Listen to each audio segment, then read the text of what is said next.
Treason is not a word that should be used lightly. One of the principal definitions assigned to the word at dictionary.com is, quote, a violation of allegiance to one's sovereign or to one's state, end quote. Therefore, any act that aids or abets the enemies of one's state may properly be considered treason.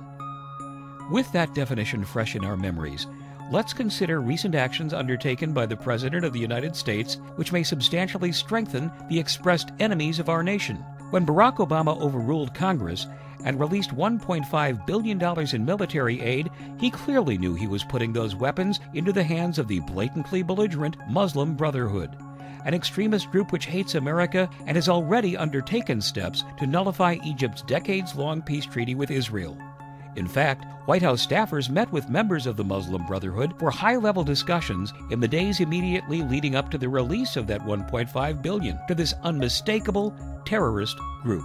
And yes, the Muslim Brotherhood does have ties to Muslim extremists in the United States, including the Islamic Society of North America, a group named by the Department of Justice as unindicted co-conspirators in a money laundering criminal case filed against the Holy Land Foundation. That group, the Holy Land Foundation, had been charged with sending donations to support the work of Hamas, a Palestinian terror organization responsible for nearly 40% of all suicide bombings within the state of Israel. So, Obama's minions schmooze with the jihadist terrorists and big dollars change hands. Then, surprise, we begin hearing rumblings that the Muslim Brotherhood will now be supporting Obama's re-election bid.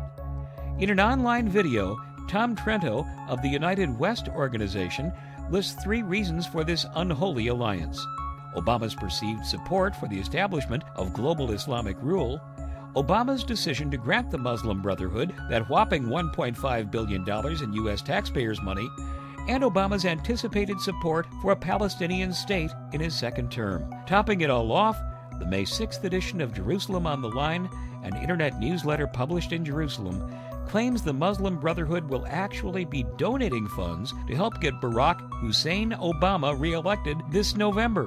Could these donations be funds supplied to them by U.S. taxpayers? Whether that proves to be the case or not, we must question the wisdom and the very allegiance of those providing billions of dollars in military supplies to people who hate us and want to kill both us and our allies. Is this treason or politics as usual? You decide.